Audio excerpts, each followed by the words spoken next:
5 de la mañana, 30 minutos. Actualizamos las noticias en Blue Radio. El Gobierno Nacional inició diálogos de paz con el Clan del Golfo a través de una resolución. Designó a Álvaro Jiménez Millán como el coordinador de la delegación del Ejecutivo.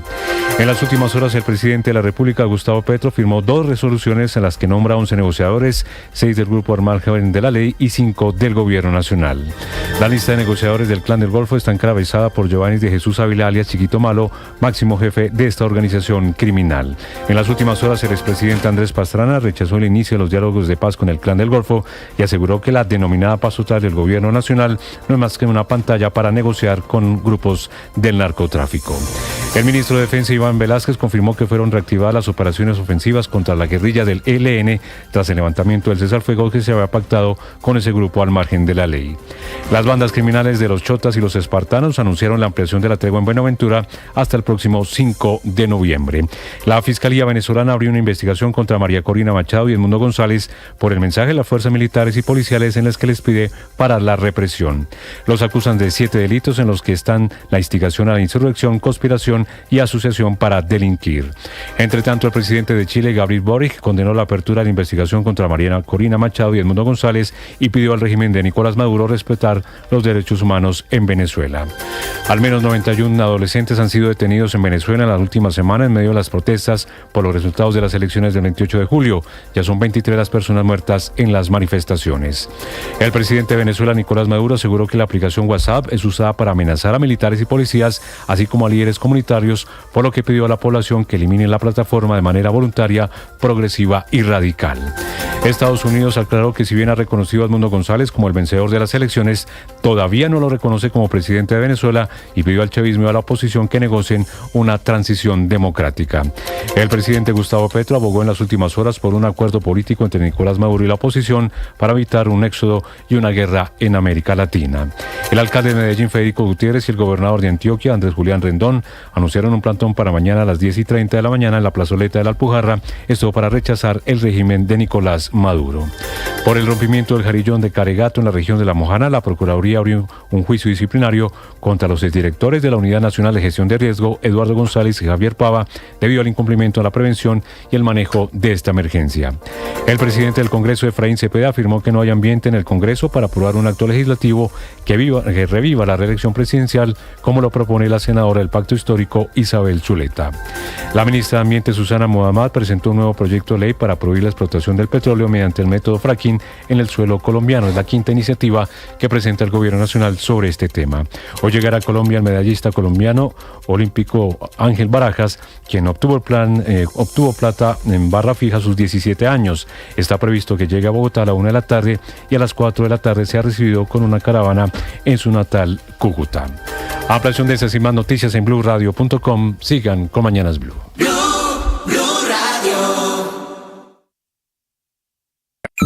Escanea este código y suscríbete a nuestro canal de YouTube, @BlueRadioCo.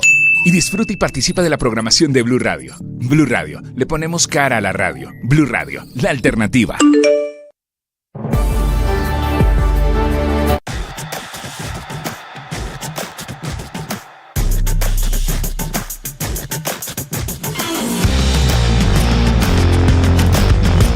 Les contamos a partir de este momento las noticias de Colombia y el mundo.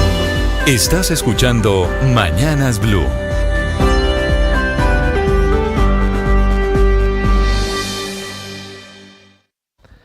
Son las 5 de la mañana y 34 minutos. Buenos días. Seguimos acompañándolos en Mañanas Blue.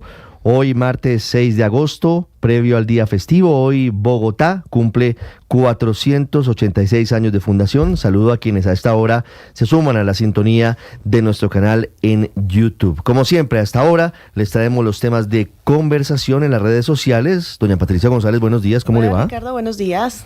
¿Qué tenemos para hoy? Bueno, Ricardo, a esta hora sigue siendo tendencia Ángel Barajas y los mensajes de orgullo nacional por el joven deportista que se colgó la primera medalla de para Colombia en esta edición de los Juegos Olímpicos de París 2024. Todo el mundo reaccionando y todo el mundo subiéndose al bus de la victoria, de la medalla de plata de Ángel Barajas, pero bueno, forma parte de la idiosincrasia de los colombianos. Los mensajes de admiración hacia el atleta de tan solo 17 años no han parado desde su histórica participación y ya hoy el cucuteño vuela hacia aquí, su tierra natal, donde se espera que llegue sobre la 1 de la tarde al aeropuerto El Dorado y de ahí emprenda su camino hacia Cúcuta.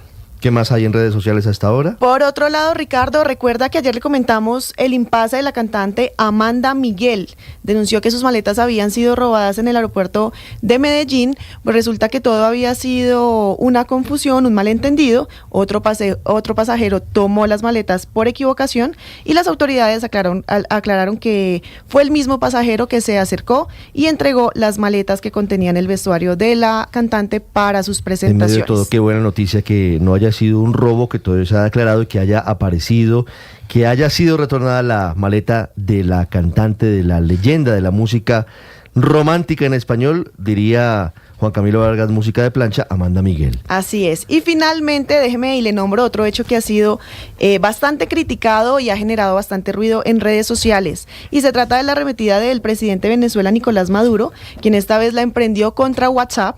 Y ha dicho que la plataforma de mensajería ha sido usada para amenazar a militares y policías de ese país. Imagínese, Ricardo, entonces primero la emprendió con TikTok, su pelea con Elon Musk en redes sociales y ahora el turno es para WhatsApp. Como Don Quijote peleando contra los molinos de viento, Nicolás Maduro. Muchas gracias, Patricia. Justamente hablando de la forma en la que Nicolás Maduro ayer en una manifestación con jóvenes frente al Palacio de Miraflores, en medio de un intenso aguacero en Caracas, como si WhatsApp fuera una persona. Nicolás Maduro diciendo que rompe relaciones con esta red social. Yo voy a romper relaciones con WhatsApp. Porque WhatsApp la están utilizando para amenazar a Venezuela. Y entonces yo voy a eliminar mi WhatsApp de mi teléfono para siempre. Poco a poco iré pasando mis contactos a Telegram, a WhatsApp. ¿Ustedes me entienden? Es necesario hacerlo. Dile no a WhatsApp. Fuera WhatsApp de Venezuela. Porque ahí los criminales amenazan a la juventud. Sería una comedia lo que hace Nicolás Maduro, de no ser porque hay una tragedia de fondo. En ese tono encendido y en esa lucha contra redes sociales, él cree que los enemigos son las redes sociales, él no se ha dado cuenta que no tiene apoyo popular, está una persecución muy dolorosa que ha dejado más de 20 personas asesinadas y más de 1.200 detenidas. ¿Hacia dónde va el régimen? Seguramente hacia el control, bloqueo de redes sociales, al mejor estilo de las dictaduras en otras partes del mundo. También lo anticipa el hombre fuerte del chavismo en la Asamblea Nacional Venezolana, Diosdado Cabello. Si en el 2002 fueron los periódicos, las televisoras, hoy son las redes. Y tienen al frente al drogadicto de Elon Musk, que uno no sabe cuándo está sobrio, ni él sabe cuándo está sobrio, ni él sabe. Vive en un mar de drogas y de ambiciones por dinero, dinero, dinero, y lo tienen al frente a nivel tecnológico. No solo a él, a todas las corporaciones están contra Venezuela. 5:39, ven fantasmas fuera cuando adentro se les incendió la casa a Maduro y su corrillo. En Estados Unidos, Juan Camilo Merlano, hay un ligero cambio de posición, o por lo menos una aclaración desde el gobierno del presidente Joe Biden. Todavía no reconocen como presidente legítimo a Edmundo González Urrutia y piden negociación. Ricardo, buenos días. Es un manejo diplomático de los términos, una diferencia sutil, pero que hace la diferencia, porque Estados Unidos ha dejado clarísimo que la victoria de Edmundo González no tiene discusión y que fue abrumadora, pero en todo caso aún no lo están llamando presidente electo de Venezuela. Una postura que parece complementada por las negociaciones que Brasil, México y Colombia adelantan con el régimen de Maduro, o al menos eso dio a entender el portavoz del Departamento de Estado, Matthew Miller, al aclarar que no ha habido un reconocimiento de González Urrutia como el mandatario electo. That's not a step that we are taking today. Where we are today is we are in close contact with our partners in the region, especially with Brazil, Mexico, and Colombia, about a path forward. We continue to urge the Venezuelan Ese no es un paso que estemos dando hoy. En donde estamos ahora es en contacto cercano con nuestros aliados en la región, especialmente Brasil, México y Colombia, sobre un camino a seguir. Continuamos instando a las partes en Venezuela para que inicien discusiones para una transición pacífica que lleve al país de vuelta a normas democráticas, aseguró Miller. Recordemos que ya en 2019 Estados Unidos había reconocido a un presidente interino como lo fue Juan Guaidó, por eso se habla de un Guaidó 2.0 de manera crítica por parte del régimen, pero en esta ocasión es bastante distinto porque Edmundo González ganó las elecciones presidenciales y tienen las pruebas para sostenerlo. Por eso, al tiempo que no lo califican como presidente electo, continúan las presiones para que publiquen las actas con los resultados de las elecciones y que avancen en las discusiones para una transición pacífica. Hace unos días, de hecho, el secretario de Estado Anthony Blinken sostuvo una llamada tanto con Edmundo González como con María Corina Machado, expresando su respaldo a la democracia en Venezuela y felicitándolos por su desempeño en la campaña al haber recibido la mayor cantidad de votos, así como también ya había expresado su preocupación por la seguridad de ambos en medio de la persecución política, y ambos ahora están bajo investigación penal del régimen. Ricardo. Juan tiene razón, la distancia que hay entre Juan Guaidó, que ahora vive exiliado en Estados Unidos, y Edmundo González es ni más ni menos que de 7 millones de votos de los venezolanos. Hablamos ahora de la crisis en Oriente Medio, en medio de lo que significa el inminente ataque de Irán contra Israel. El gobierno israelí está atacando algunas otras zonas, enclaves fundamentales en esa zona del mundo. Enrique Rodríguez en Europa. ¿Qué tal, Ricardo? Buenos días. En la práctica, Israel tiene ahora mismo dos frentes abiertos. El primero, el del pasado 7 de octubre, el frente de Gaza. Allí, en las últimas horas, aseguran las fuerzas de defensa de Israel haber matado a 45 presuntos milicianos palestinos, entre ellos un comandante de Hamas, que estaría siempre, según la versión del ejército de Israel, encargado del tráfico de equipamiento militar hacia dentro y fuera del enclave de la Franja de Gaza. Se trataría de Mohamed Mashaned. Desde el comienzo de su ofensiva contra Rafah, que es la localidad más al sur de la Franja de Gaza, a comienzos de mayo, las autoridades israelíes han tomado el control del conocido como Corredor Filadelfia, que recorre la frontera con Egipto, y han clausurado el paso fronterizo de Rafah, que en la práctica era la única comunicación que tenía la Franja de Gaza con Egipto. Esa ofensiva continúa y el ejército habría matado en las últimas horas a unos 25 milicianos palestinos en la localidad, tanto en combates como en ataques aéreos. Pero decíamos que no es el único frente abierto, o es uno de los dos frentes abiertos. El otro está en el norte, en la frontera con el Líbano. Al menos 4 personas han muerto allí por el bombardeo de un dron israelí contra una vivienda en la localidad de Maifadún, que se encuentra en lo que sería el sur del Líbano, lo que eleva a 9 el número de fallecidos por el estallido de violencia en ese país en el último día y medio. El Ministerio de Salud Pública del Líbano no especifica si las víctimas son civiles. Tampoco se sabe si alguna de ellas podría pertenecer al grupo chií libanés Hezbollah, que es el principal enemigo en la zona de Israel. Recordemos que diversos países han pedido la salida de sus ciudadanos presentes en el Líbano, y varias aerolíneas han cancelado de hecho todos sus vuelos a Beirut. Y como señalabas al inicio, Ricardo, Oriente Medio está en máxima alerta a la espera de la respuesta de la propia Hezbollah, que dará a ese bombardeo, pero también al asesinato del jefe político del movimiento islamista palestino Hamas, Ismail Haniyeh, que tuvo lugar hace menos de una semana en Teherán, Ricardo. Enrique, gracias. 5:44, regresamos a Colombia, hablamos de política, a pesar de que el ministro del Interior, Juan Fernando Cristo, dice que el gobierno no está en ello, a pesar de que el presidente Gustavo Petro dice que no se quiere reelegir. Una de sus más cercanas congresistas, la senadora antioqueña Isabel Cristina Zuleta, insiste y dijo ayer que tiene listo el proyecto de acto legislativo para que se reviva la reelección en Colombia. Contra viento y marea, un sector del petrismo quiere reelegir a Gustavo Petro.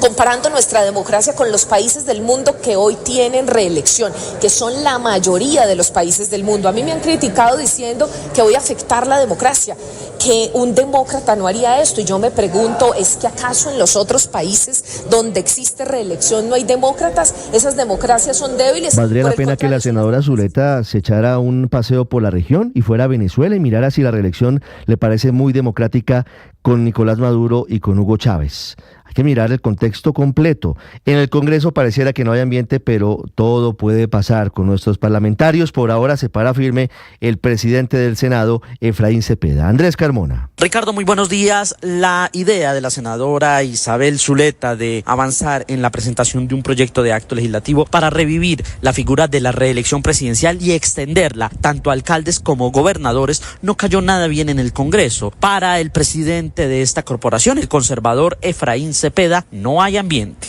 No veo ambiente para una reelección presidencial. Es más, el Partido Conservador introdujo un parágrafo en el sentido que no solamente es ese acto legislativo, sino un referendo, porque es un tema absolutamente garantista de preguntarle al pueblo colombiano. Incluso para sectores de la U y el Partido Liberal, la realidad es que el gobierno Petro no debería estar asusando a la opinión pública con este tipo de ideas y más bien debería enfocar sus últimos 2 años en terminar de gobernar y en recuperar la seguridad del país. Andrés Carmona, Blue Radio. Andrés, gracias. El Contralor General Carlos Hernán Rodríguez dio a conocer una auditoría a las finanzas de la CPS durante la pandemia. Dijo que los datos de las 26 CPS, hablando sobre el uso de la unidad de pago por capitación, evidencian hallazgos fiscales, es decir, posibles irregularidades por 6 billones de pesos por presunta destinación indebida de los recursos, y de ellos 5,3 billones con presunta incidencia fiscal. Habló de desvío de recursos para pago de yates, para pago de acciones en clubes y otras cosas que no tienen que ver con la salud. El Contralor Carlos Hernán Rodríguez. Préstamos bancarios por 3.9 billones, de los cuales 40.000 millones, 40.000, fueron destinados a pago de honorarios de miembros de la Junta Directiva, vales de gasolina, anticipos de viaje, clases de yoga y pilates, que si no se le coloca un alto a este tema de clases salud, de yoga y pilates con la plata de la salud. Reacciona el gremio de la CPS, que pide una reunión urgente con el Contralor para analizar esos estados financieros y esos informes. Habla la presidenta de ASEMI, que es el gremio de la CPS del régimen contributivo, Ana María Vesga. Hemos pedido un espacio de reunión con el señor Contralor que tendrá lugar la próxima semana y en el cual presentaremos las inquietudes y observaciones que tenemos a dicho reporte. Creemos que es de la mayor importancia. 5:47, vamos a Barranquilla. Hoy habrá debate en el Senado sobre el cobro de valorización a los predios ubicados entre Barranquilla y Cartagena, anunciado por la ministra de Transporte, en medio de una gran controversia que abre el presidente Petro con el presidente del Senado, Efraín Cepeda. En Barranquilla, Vanessa Saldarriaga. Ricardo, buenos días. Efectivamente, hoy tendrá la ministra de Transporte, María Constanza García, que responder ante el Congreso por los detalles de este cobro de la valorización que se realizarán a cerca de 240.000 predios ubicados en un radio de 5 kilómetros en la vía al mar entre Barranquilla y Cartagena y también en la circunvalar de la Prosperidad. Recordemos que esto busca recaudar más de 700.000 millones de pesos para invertir solo menos de la mitad en esta zona del país y el resto en otros sectores de Colombia. Esto para el presidente del Senado, Efraín Cepeda, lo convierte en un cobro antitécnico y confiscatorio. Ese cobro es absolutamente antitécnico, confiscatorio, además de que nos expropian mes a mes con las tarifas de energía eléctrica. Encima viene un gravamen de valorización, óigase bien. Y es que en medio de las pocas claridades que hay frente al recaudo de este impuesto que iniciaría este mes de agosto, el presidente Gustavo Petro respondió a través de su cuenta de X a los senadores Efraín Cepeda y Mauricio Gómez, a quienes señaló como una clase política egoísta. Y es que indicó que este cobro sería para los ricos que tienen mansiones, abro comillas, tipo Florida en esta zona, y que no sería para ningún pobre ni para Vanessa, ningún miembro de la clase media. Perdóneme, dígame, Ricardo. Pero el cobro es para, según tengo entendido, para todos quienes tengan predios en la vía entre Barranquilla y Cartagena. No hay diferencia. Pues Ricardo, sobre efectivamente. quién los pagó, no.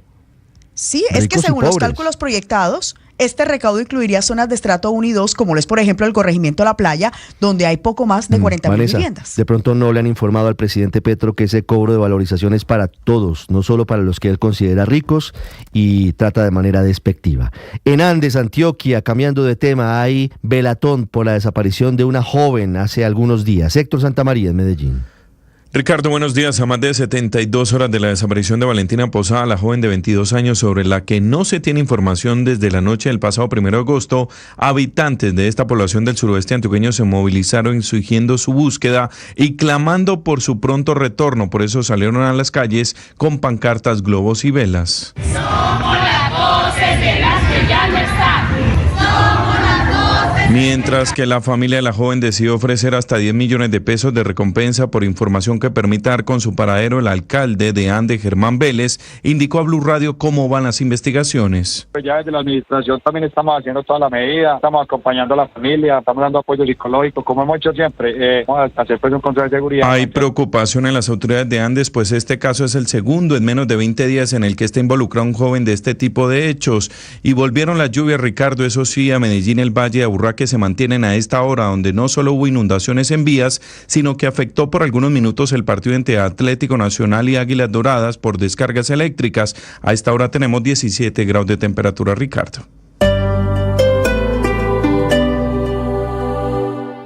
Suscríbete a nuestro canal de YouTube, @Blue Radio Co. Y disfruta y participa de la programación de Blue Radio. Blue Radio, le ponemos cara a la radio. Blue Radio, la alternativa. 5:51, amanecemos con una noticia triste en Bogotá, un hecho de violencia que tiene que ver con el asesinato de una menor de edad, a quien mataron por intentar evitar el robo que cometieron en contra de su novio. Esto ocurrió en el sur de la ciudad. Felipe García. Hola Ricardo, sí señor, fue exactamente en el sector de Villahermosa, del barrio Alfonso López de la localidad de Usme. Una mujer y su hija, que estaba acompañada por el novio, estaban en un puesto ambulante cuando de repente al sitio se acercaron unos hombres al lugar. De un momento a otro, la menor de edad, identificada como Jimena, se dio cuenta que los hombres le intentaron robar la gorra a su pareja, por lo que increpó a los delincuentes para que se la regresaran. Sin embargo, fue allí que uno de estos delincuentes sacó un arma de fuego y le disparó a la víctima. En el momento del disparo, Ricardo, la joven no se dio cuenta del impacto que recibió en el abdomen, pero apenas unos segundos después sintió el dolor. Los vecinos de la zona intentaron auxiliarla, la llevaron al hospital de Meisen, pero por la gravedad de las heridas murió momentos después. Luego de este hecho y a pocas cuadras del disparo, uno de los delincuentes fue capturado en medio de otro intento de atraco, lugar donde se desató también una balacera con las autoridades. Fue el novio de la menor víctima el que logró identificar finalmente y señalar al hombre como el responsable de la muerte de su pareja, y por eso a esta hora ya está respondiendo ante la fiscalía por el asesinato de esta menor. 5:52 minutos, terrible hecho de violencia en el sur de Bogotá, Felipe, gracias, que se suma a la extorsión, que viene siendo uno de los temas que más azota a los comerciantes y a miles de personas, no solo en Bogotá, sino en el resto del país. En este caso, hablamos de la situación en la que se desmanteló lo que las autoridades llamaron un call center del terror. Trabajaban en turnos de 8 horas, extorsionando desde el sur de la capital del país. Simulaban los extorsionistas ser integrantes de bandas como el Clan del Golfo. Tenían 250 SIM cards, decenas de celulares para hacer llamadas masivas para seguir extorsionando. Esta organización, escuchen ustedes la rentabilidad de este grupo criminal, recibía pagos mensuales de hasta 700 millones de pesos. Hacían llamadas para suplantar la identidad de personas, amenazas con divulgar fotos o videos íntimos, todo tipo de delitos. Por fortuna fueron capturados 9 de los responsables, lo confirma el secretario de Seguridad del distrito, César Restrepo.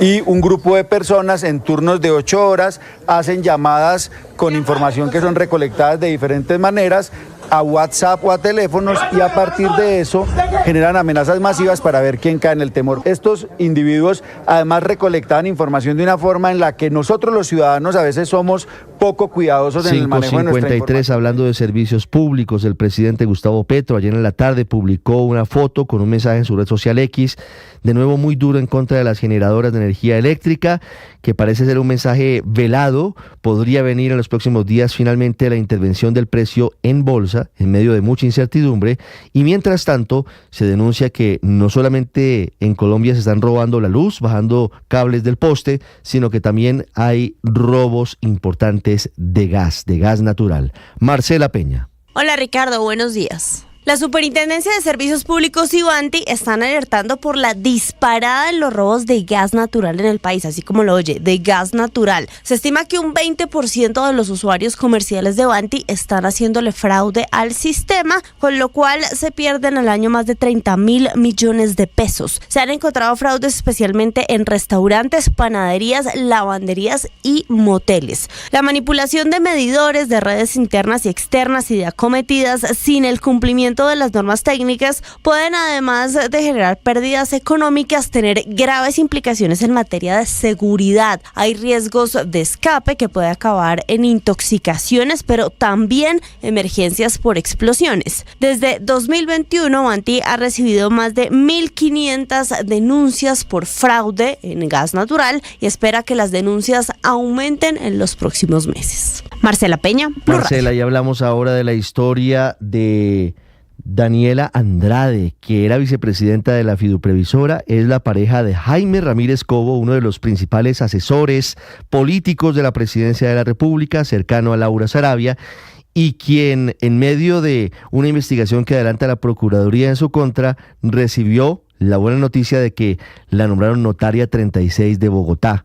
El presidente Petro anoche salió a defender a Diana Andrade, dijo que no tiene investigaciones en su contra. Sin embargo, llamó la atención un comunicado de la directora del DAPRE, la poderosa Laura Sarabia, en el que no menciona a nadie con nombre propio, pero dice que si alguien usa su nombre para buscar beneficios económicos, ella lo denunciará ante las autoridades. Valentina Herrera.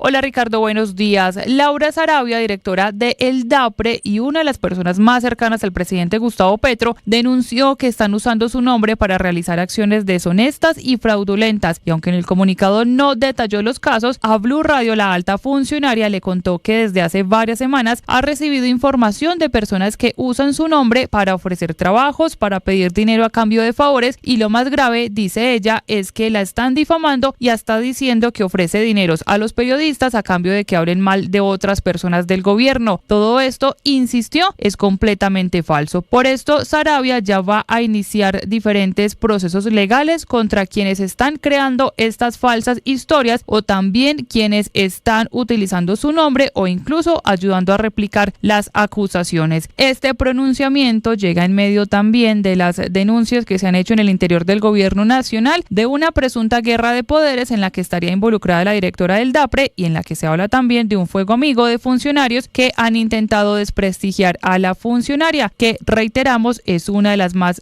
poderosas en medio del gobierno del presidente Petro. Valentina Herrera, Blue Radio. Valentina, gracias. Y hablamos ahora de la economía, hablamos de la caída de las exportaciones. Víctor Grosso. Ricardo, buenos días. Las exportaciones colombianas no levantan cabeza. En junio de este año vendimos al exterior bienes y servicios por $3.822 millones, cifra que cae un 5% frente al mismo mes del año pasado. En el primer semestre exportamos $23.980 millones, cayendo un 2,9% de acuerdo con información oficial del DANE. Si miramos a Colombia como un gran almacén, entre más vendamos, pues mejor para nuestra economía porque nos llega más dinero y podemos crecer más. Pero en ese momento las exportaciones no están jalonando el crecimiento económico del país. El grupo de combustibles y productos de las industrias extractivas tuvo una disminución en sus ventas externas de 9% de enero a junio. El grupo de productos agropecuarios incrementó sus exportaciones un 8,1% y eso es destacable, mientras que las manufacturas cayeron un 0,9% también durante el primer semestre. Estados Unidos compró el 28,7% de los bienes y servicios que vendimos al exterior, siendo nuestro principal cliente. En segundo lugar estuvo Panamá con un 9,3% y en tercer lugar India con 5,9% de nuestras exportaciones. Por datos como estos es que en Colombia preocupa tanto una eventual recesión económica de Estados Unidos porque se reducirían los envíos hacia ese país, afectando aún más nuestras exportaciones y nuestro crecimiento económico. Víctor Grosso, datafx.com.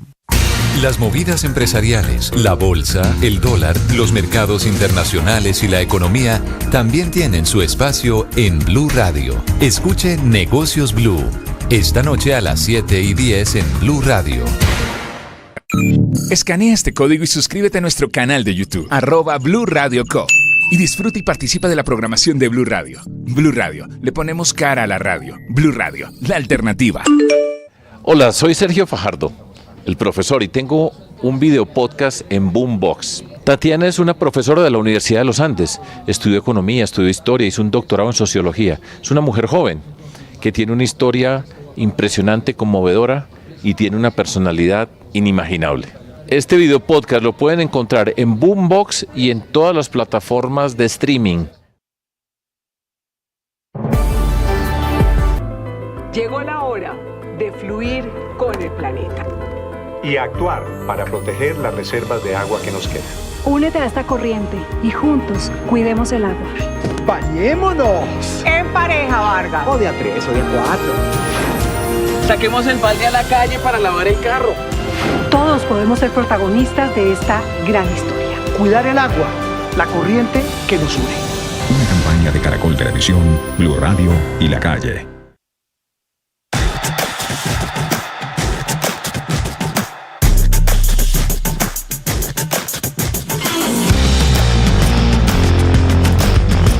Les contamos a partir de este momento las noticias de Colombia y el mundo. Bienvenidos, aquí está el resumen. Lo preparamos en voces. Claro. Pero la factura la Vamos con las noticias, una agenda cargada. El periodismo no tiene apellidos. Es siempre honesto, independiente y comprometido con la verdad. El periodismo no es amigo del poder, lo vigila. Hoy, Mañanas Blue les ofrece periodismo con contexto. Las dos caras de la moneda, sin exageración, sin especulación. A partir de este momento, Mañanas Blue es periodismo en radio. Bienvenidos.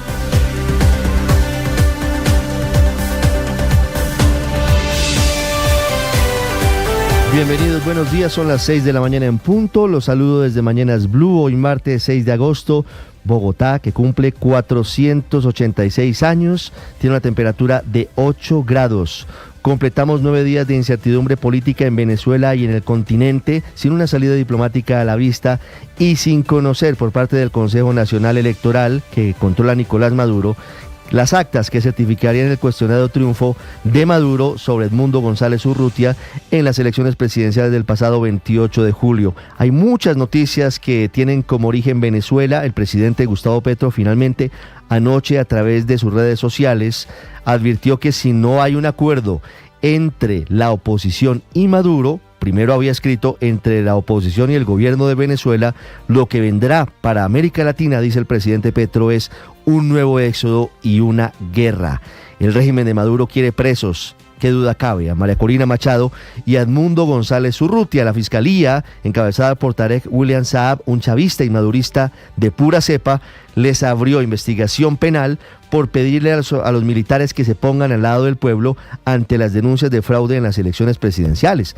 Un comunicado muy duro que ayer emitieron María Corina Machado y Edmundo González, en el que González Urrutia firma como presidente electo de Venezuela. El presidente Petro aboga por el acuerdo político, mientras que el presidente de Brasil, Luis Ignacio Lula da Silva, apoya esta posibilidad de diálogo. Es más dura su oposición por parte de Chile. El presidente Gabriel Boric condenó a través de Twitter la investigación contra María Corina Machado y contra Edmundo González y pidió al régimen de Maduro, así lo escribió, respetar los derechos humanos. A propósito, amanecemos con una cifra que es alarmante por parte de Human Rights Watch. Su directora para las Américas, Juanita Gobertus, informa que hasta el momento han recibido reportes creíbles de 24 muertes ocurridas en el contexto de las protestas postelectorales en Venezuela. Dice Gobertus que serían 23 manifestantes o transeúntes y un miembro de la Guardia Nacional venezolana.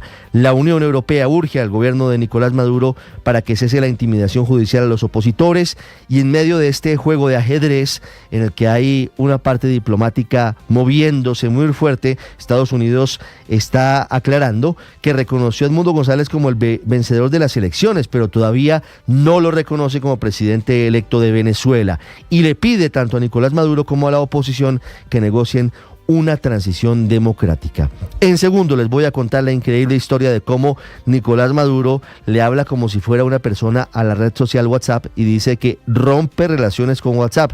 En cadena nacional mostró cómo la desinstalaba esta aplicación de su teléfono móvil, seguramente movido porque Tanto su teléfono como el de los líderes maduristas y chavistas fueron filtrados por Anonymous y por otros grupos de hackers en redes sociales. Ya se podrán imaginar los insultos y otro tipo de amenazas de diferentes sectores en Venezuela y fuera de Venezuela. Voy a contarles en Colombia lo que está pasando con la paz total del presidente Petro, que era en teoría la principal bandera del gobierno, a propósito ahora que este miércoles 7 de agosto cumple 2 años en el poder. El gobierno llega a la mitad del mandato sin haber podido convencer a la guerrilla del ELN de renovar el cese al fuego bilateral más largo que terminó el pasado 3 de agosto y ordenó la reactivación de acciones militares en contra de ese grupo ilegal. Y por otra parte, el gobierno abrió lo que llama espacio de conversación sociojurídico con el Clan del Golfo, que es el grupo de narcotraficantes más grande en Colombia, para fijar términos de sometimiento a la justicia sin reconocerles un estatus político, pero entre otras cosas suspende las órdenes de captura contra alias Chiquito Malo y otros peligrosos delincuentes. Por parte del gobierno estará Álvaro Jiménez Millán, exintegrante del M-19, como el coordinador de este grupo de negociaciones. Vamos a hablarles en segundos, por supuesto, de la alegría que seguimos teniendo los colombianos luego de la medalla de plata obtenida por el gimnasta Ángel Barajas, que a esta hora vuela rumbo a Colombia. El Ministerio del Deporte defendió la inversión a la gimnasia olímpica en respuesta a las críticas por el bajo apoyo oficial a la carrera de Ángel Barajas. En segundos les contaremos cómo está hoy el cronograma de los colombianos compitiendo en los Olímpicos de París, que entran en su última semana. Vamos a hablar de las graves denuncias de la Contraloría sobre las EPS, que habrían tenido manejos presuntamente irregulares de dineros de la unidad de pago por capitación durante la pandemia. Vamos a contarles sobre la acusación que había pasado un poquito inadvertida en juicio contra el exministro de Hacienda y ex candidato presidencial Óscar Iván Zuluaga por haber presuntamente ocultado el ingreso de dineros de la multinacional brasileña Odebrecht a su campaña presidencial del 2014, y les contaré en segundos lo que está pasando en Estados Unidos. Hoy se anunciaría el nombre del candidato a la vicepresidencia de Kamala Harris, quien será la candidata demócrata para enfrentarse a Donald Trump en las elecciones del mes de noviembre. Como siempre, es un gusto acompañarlos. Son las 6 de la mañana y 6 minutos. Como les recordaba, hoy está de cumpleaños Bogotá.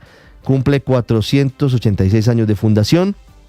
Tunja, la capital de Boyacá, cumple un año menos, cumple 485 años, y se cumplen hoy 79 años de uno de los momentos más duros en la historia reciente de la humanidad, el lanzamiento de la bomba atómica contra Hiroshima por parte de Estados Unidos. Una bomba atómica que dejó 70.000 muertos y 70.000 heridos. Y la humanidad, lamentablemente, no aprende sobre la inutilidad de la guerra. 6-7, es un gusto como siempre acompañarlos. Vamos a continuación con lo más importante en el resumen en Voces y Sonidos en Mañanas Blue. Es un sueño cumplido, de verdad que me siento muy feliz. A mi corta edad creo que he logrado mucho. 13-4-33, medalla para 13. Colombia. Segundo medalla de plata para Colombia, Ángel Barajas. Histórico, el gimnasta cucuteño Ángel Barajas consiguió la medalla de plata en la barra fija de la gimnasia artística y sumó la primera medalla de Colombia en París 2024. El gimnasta de 17 años y 359 días no solo es el medallista más joven en la historia de Colombia, también consiguió la primera medalla en la gimnasia en la historia del país. Yo no pensé que me faltaba hacer un elemento de más y ahí me subí un poco la nota, pero bueno, creo que estaba allá arriba feliz porque sabía que ya prácticamente tenía listo el esquema y me afané un poco en salir, fue error mío, pero bueno, gracias a Dios se pudo la de plata. El deportista ya está volando hacia Bogotá, se espera su arribo hacia la 1 de la tarde en el Aeropuerto Internacional El Dorado, y de allí saldrá para la ciudad de Cúcuta, donde se espera su arribo sobre las 3:45 de la tarde. Lo estarán esperando las autoridades departamentales para hacer un recorrido desde el aeropuerto hasta la Plaza de Banderas. La Fiscalía de Venezuela anunció una investigación penal contra María Corina Machado y Edmundo González, y el presidente del CNE acudió al Tribunal Supremo de Justicia para entregar las actas de escrutinio para la investigación que pidió Maduro. Y el Tribunal Supremo de Justicia de Venezuela terminó de recibir los documentos por parte del Consejo Nacional Electoral, aunque no precisó si estaban todas las actas de escrutinio o las pruebas del presunto ciberataque. Los va a revisar durante 15 días y volvió a citar a los candidatos para que rindan su testimonio. Edmundo González debe asistir mañana miércoles y el viernes Nicolás Maduro. Habla la magistrada y presidenta del tribunal, Carilicia Rodríguez. Asimismo, para la debida consignación de todos los instrumentos electorales que se encuentren en posesión de los partidos políticos y de los candidatos. Se procede a citarlos intuitu persona, en cuyo acto deberán consignar la información requerida y responder las preguntas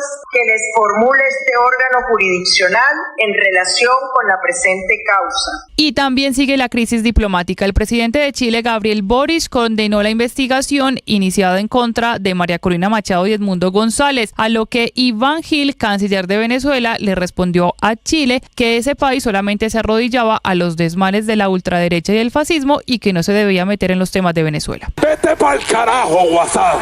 Nicolás Maduro anunció el bloqueo de WhatsApp, la herramienta más usada por los venezolanos para comunicarse e informarse. Por WhatsApp están amenazando a la familia militar venezolana, a toda la oficialidad. Por WhatsApp están amenazando a la familia policial. Por WhatsApp están amenazando a todo aquel que no se pronuncie a favor del fascismo. Desde el gobierno de Nicolás Maduro se habla de la posibilidad de regular o hasta prohibir el uso de las redes sociales, pero en específico de TikTok. Esto motivado a que insisten desde el chavismo, los live o los en vivo de esa red social se usan para promover la desestabilización y el nuevo golpe de Estado que estaría en desarrollo, que ahora llaman ciberfascista. Esta vez fue Diosdado Cabello. Si en el 2002 fueron los periódicos, las televisoras, hoy son las redes. Y tienen al frente al drogadicto de Elon Musk. Lo tienen al frente a nivel tecnológico. No solo a él, a todas las corporaciones están contra Venezuela. Volveremos a la edad de piedra. ¿Será? Si no tenemos que usar WhatsApp, TikTok, no usaremos, pero aquí en Venezuela no van ellos a tumbar al gobierno usando TikTok, ¿no? Al mismo tiempo se viralizaba en TikTok este coro en alusión al presidente Nicolás Maduro. La Marina tiene un barco, la aviación tiene un avión, Venezuela tiene un burro gobernando la nación, pero lo que más me gusta y me llena de emoción es que el pueblo está en la calle para sacar ese huevón. Si bien para Estados Unidos está clarísimo que Edmundo González ganó las elecciones del 28 de julio, formalmente no lo están llamando como el presidente electo de Venezuela. Habla Matthew Miller, portavoz del Departamento de Estado. Ese no es un paso que estemos dando hoy. En donde estamos ahora es en contacto cercano con nuestros aliados en la región, especialmente Brasil, México y Colombia, sobre un camino a seguir. Y a través de un mensaje en sus redes sociales, el presidente Gustavo Petro abogó en las últimas horas por un acuerdo político entre Nicolás Maduro y la oposición para evitar un éxodo y una guerra en América. Fue publicada una resolución de 2 páginas con fecha del 8 de julio y firmada por el presidente Gustavo Petro, con la cual el gobierno autoriza iniciar un espacio sociojurídico de diálogo con el Clan del Golfo. También fue publicada la resolución que confirma la comisión por parte del Clan del Golfo, y en el documento se reconoce a 6 personas como miembros representantes del grupo en este espacio. Entre ellos está Giovanni de Jesús Ávila Villadiego, conocido como Chiquito Malo, máximo jefe de esta organización criminal. Entre tanto, el gobierno nacional confirmó que ya fueron reactivadas las operaciones ofensivas contra el ELN tras el levantamiento del cese al fuego que se había pactado con ese grupo al margen de la ley. El ministro de Defensa, Iván Velázquez. Siempre que no hay cese al fuego que implique respecto de fuerzas militares la suspensión de operaciones ofensivas, significa que esas operaciones ofensivas se reanuden. Y esa es la instrucción del comandante general de las fuerzas militares a todas las fuerzas y también del director general de la Policía Nacional. El gobierno ya destinó una suma de 16.000 millones de pesos para la adquisición de los sistemas antidrones que tienen como fin contrarrestar la escalada terrorista de los delincuentes con ataques con drones bombas, sobre todo en los departamentos del Cauca y Valle del Cauca. De acuerdo con el ministro de Defensa, Iván Velázquez, indicar cómo se han destinado ya 16.000 millones para adquisición de sistema antidrones para las fuerzas militares que se encuentra en fase precontractual. Aunque el presidente Petro, el ministro del Interior y varios integrantes del pacto histórico han afirmado que su interés no es buscar la reelección en el año 2026, la senadora Isabel Zuleta avanza en la constitución de comités promotores de esta iniciativa. Entonces, ese mandato en voz ajena o en cuerpo ajeno, como le llamo yo, no es conveniente para la democracia. Nosotros preferimos que se reelijan ellos mismos a tener expresidentes como el señor Duque, que todos sabíamos que realmente no era él el presidente, sino el expresidente Álvaro Uribe. La respuesta la dio el presidente del Congreso, el conservador Efraín Cepeda. No veo ambiente para una reelección presidencial. Es más, el Partido Conservador introdujo un parágrafo en el sentido que no solamente es ese acto legislativo, sino un referéndum. El ex candidato presidencial Óscar Iván Zuluaga y su hijo David Zuluaga irán a juicio luego de que la fiscalía los acusara formalmente porque presuntamente recibieron dineros de la multinacional Odebrecht en la campaña presidencial de 2014. De acuerdo con la fiscalía, entre los dos se pactó el silencio para ocultar el dinero y también las pruebas ante entidades electorales. Hubo un pacto de silencio entre la parte aportante y Zuluaga Escobar como candidato. Las bolsas europeas no logran dejar atrás el lunes negro en la economía y entran en terreno negativo. Japón sí intenta olvidar la sacudida de la última jornada con una subida del 10,23%, mientras los futuros de Estados Unidos muestran señales de recuperación.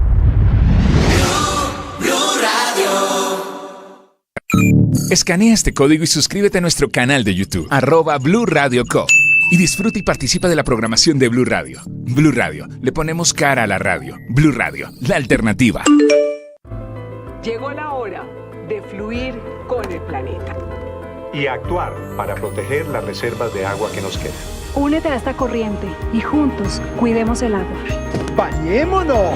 En pareja, Vargas. O de a 3 o de a 4. Saquemos el balde a la calle para lavar el carro. Todos podemos ser protagonistas de esta gran historia. Cuidar el agua, la corriente que nos une. Una campaña de Caracol Televisión, Blue Radio y La Calle.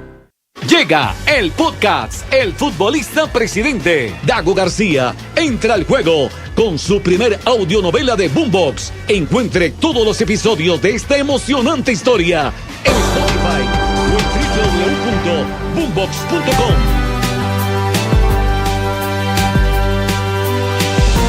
Don Quijote de la Mancha peleaba en contra de los molinos de viento, en medio de su delirio, en medio de lo que significaba en ese momento una aventura distinta. Hoy, pero marcado por el terror, Nicolás Maduro ve molinos de viento en las redes sociales, pelea en vivo y en directo a voz en cuello contra WhatsApp, contra TikTok, contra Instagram, y dice que son las responsables de lo que hoy está ocurriendo en Venezuela. Han pasado 9 días y todavía no hay una resolución a la grave crisis política que afrontan los venezolanos. El presidente Petro tímidamente se pronuncia sobre la crisis en redes sociales. Estados Unidos rectifica públicamente su posición, mostrando que aparentemente hay movimientos diplomáticos que esperamos tengan algún tipo de desarrollos. Desde Caracas y la pelea de Maduro contra WhatsApp, Santiago Martínez. Hola, soy Ricardo. La popular aplicación de mensajería WhatsApp está casi que a punto de ser prohibida en Venezuela. La razón, pues el gobierno afirma que a través de ella se amenaza a militares, a policías, a dirigentes sociales y a cualquiera que no esté con la oposición o que esté con el gobierno, y por eso pidió eliminación progresiva pero radical de los teléfonos celulares y a la vez mudarse entonces a otras similares como Telegram o la china WeChat. Insisten desde el gobierno que con líneas colombianas, con líneas chilenas y norteamericanas, teniendo el WhatsApp se desestabiliza el país. Una declaración posterior a que horas antes se habría denunciado que las redes sociales están siendo utilizadas para promover división y odio entre los venezolanos y buscar una matanza y traer el fascismo a Venezuela. Esto decía Nicolás Maduro. Yo voy a romper relaciones con WhatsApp, porque WhatsApp la están utilizando para amenazar a Venezuela. Y entonces yo voy a eliminar mi WhatsApp de mi teléfono para siempre. Dile no a WhatsApp.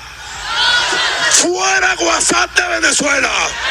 A WhatsApp le decimos, WhatsApp, vete pa'l carajo, WhatsApp. Ricardo no fue el único que cargó contra redes sociales o mensajería instantánea, pues Diosdado Cabello también en esa misma línea cuestionó el uso de TikTok para querer, insiste él, tumbar al gobierno, que eso no lo permitirán, sobre todo el tema de los live o los en vivo, y que si el precio es volver a la edad de piedra sin tecnología, sin redes sociales, pues ese será el camino de Venezuela. Escuchemos. Si en el 2002 fueron los periódicos, las televisoras, hoy son las redes. Y tienen al frente al drogadicto de Elon Musk. Lo tienen al frente a nivel tecnológico. No solo a él, a todas las corporaciones están contra Venezuela. Volveremos a la edad de piedra. Será Si no tenemos que usar WhatsApp, TikTok, no usaremos, pero aquí en Venezuela no van ellos a tumbar al gobierno usando TikTok, ¿no? Todo esto, Ricardo, paralelo a decisiones de tipo judicial, y es que rápidamente te cuento que el CNE finalmente consignó o habría consignado, porque aún no han sido públicas, no han sido mostradas las actas de votación al Tribunal Supremo de Justicia, y el Tribunal Supremo de Justicia posteriormente pues citó a todos los candidatos y los representantes de los partidos políticos para continuar esta investigación, todo a raíz, recordemos, de que el presidente Nicolás Maduro introdujo un recurso buscando él verificar o ratificar su victoria, que lo dejaría en la presidencia hasta 2031. Caricelia Rodríguez, la presidenta del TCJ, recibió a Evelyn Amoroso en todo lo que sería esta entrega de las actas de votación, que te repito, no fueron mostradas, no han sido vistas, solo se habló de un documento y de unos anexos. Escuchemos. Cumpliendo el mandato constitucional emitido por el Tribunal Supremo de Justicia. Aquí se consigna todo lo solicitado por el máximo tribunal de la República. Se deja constancia de la recepción del escrito y sus anexos por el referido órgano electoral. Ciudadana secretaria, sírvase agregar a los autos el escrito y los anexos consignados. Vale destacarte, Ricardo, que en ningún momento se menciona ni acta de votación ni acta de escrutinio, solo se habla de anexos y de documentos, y te repito, no han sido mostradas. Sin embargo, esto dio pie para que entonces el Tribunal Supremo de Justicia citara a partir de este miércoles a todos los representantes de los partidos políticos y los candidatos. Por ejemplo, el Mundo González Urrutia deberá acudir mañana miércoles a las 11 de la mañana y Nicolás Maduro el día viernes sobre mediodía. Pero además también hay decisión judicial de parte de la Fiscalía en contra de María Corina Machado y Mundo González Urrutia. Le abrieron investigación por el mensaje que enviaron a la Fuerza Armada y a la policía pidiéndole que respeten la soberanía, que respeten la votación. Pues la oposición insiste que el ganador fue el Mundo González Urrutia, y por ese motivo pues la Fiscalía inicia esta averiguación alegando abierta incitación a la desobediencia de los efectivos, y son 6 delitos, te los leo rápidamente: usurpación de funciones, difusión de información falsa para causar zozobra, instigación a la desobediencia de las leyes, instigación a la insurrección, asociación para delinquir y conspiración. En total 6 delitos. Esta investigación o nueva investigación, la primera contra el Mundo González Urrutia y también la primera contra María Corina Machado. Ricardo. Y mientras tanto, Santiago, Estados Unidos está aclarando cuál es su posición frente a Nicolás Maduro y frente a Edmundo González Urrutia, lo cual abre la puerta a escenarios sobre los cuales se ha venido avanzando, y es la posibilidad de que haya una negociación por debajo de la mesa. Desde Washington, Juan Camilo Merlano. Para que no quede duda, Ricardo, buenos días. De hecho, si uno revisa cuidadosamente las declaraciones de altos funcionarios de la administración Biden desde la semana pasada, cuando Brian Nichols dijo en la sesión del Consejo Permanente de la OEA que Edmundo González había ganado, hasta el día después, cuando el mismo Anthony Blinken, a través de un comunicado extenso, también dijo que Edmundo González había ganado, en ningún momento utilizaron el término presidente electo de Venezuela. Pues eso es lo que están dejando claro, que sí, Edmundo González, de acuerdo a la evidencia, ganó de manera abrumadora, pero aún no lo reconocen como presidente electo de Venezuela. Una postura que parece complementada por las negociaciones de Brasil, México y Colombia, que adelantan con el régimen de Nicolás Maduro, o al menos eso dejó entrever el portavoz del Departamento de Estado, Matthew Miller. But that's not a step that we are taking today. Where we are today is we are in close contact with our partners in the region, especially with Brazil, Mexico, and Colombia, about a path forward. We continue to urge the Venezuelan parties to begin discussions. Ese no es un paso que estemos dando hoy, refiriéndose concretamente a la decisión de designarlo o de reconocerlo como presidente electo del Mundo González. En donde estamos ahora es en contacto cercano con nuestros aliados en la región, especialmente Brasil, México y Colombia, sobre un camino a seguir. Continuamos instando a las partes en Venezuela para que inicien discusiones para una transición pacífica que lleve de vuelta a Venezuela las normas democráticas, aseguró Miller. Recordemos que en los últimos días Estados Unidos ha sido fuertemente criticado con tono burlesco por parte del régimen de Nicolás Maduro, diciendo que lo que quieren es reencauchar una especie de escenario Guaidó 2.0, haciendo referencia al reconocimiento de Juan Guaidó como presidente interino de Venezuela en el año 2019, pero con una diferencia bastante importante, no menor, tú lo mencionabas, Ricardo, 7 millones de votos de diferencia. Esta vez Edmundo González Urrutia, de acuerdo a toda la evidencia, ganó una elección presidencial y tiene toda la autoridad moral para, como dicen los venezolanos, cobrar la elección. Ricardo. Ganamos y cobramos, es el lema de María Corina Machado y Edmundo González Urrutia.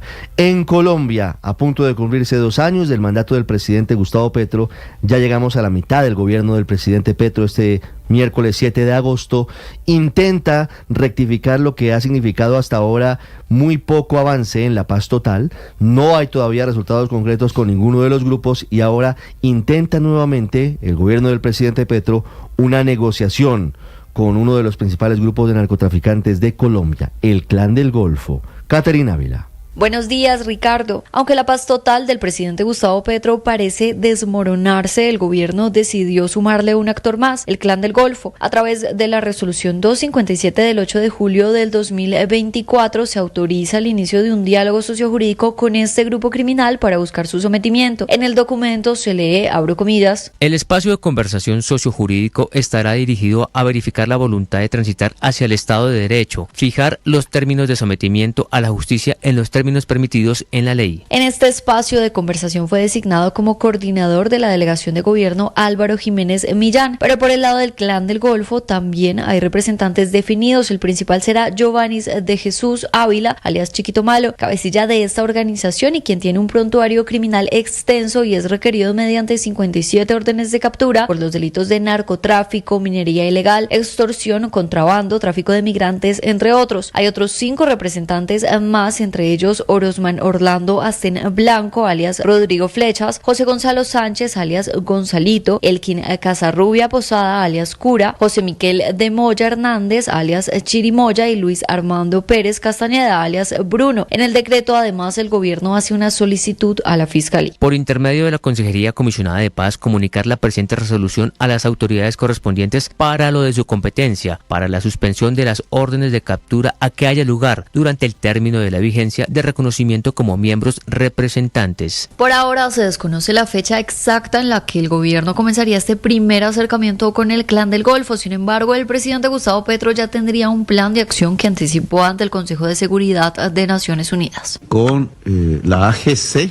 llamada en Colombia Clan del Golfo, que quiero enmarcarla dentro de los acuerdos de paz de la FARC en lo que tiene que ver con la Justicia Especial para la Paz, porque esos acuerdos determinaron para la JEP el que se escuche a todos los actores del conflicto, significa paramilitares, militares, guerrilleros, personas civiles que estuvieron en el conflicto, y dice explícitamente organizaciones narcotraficantes ligadas al conflicto, tema que creo que con los Estados Unidos debemos dialogar mucho más profundamente. Y mientras el gobierno planea iniciar un nuevo frente de negociación, las conversaciones con el ELN tambalean con el vencimiento del cese al fuego. Habla el ministro de Defensa, Iván Velázquez. Significa que esas operaciones ofensivas se reanuden.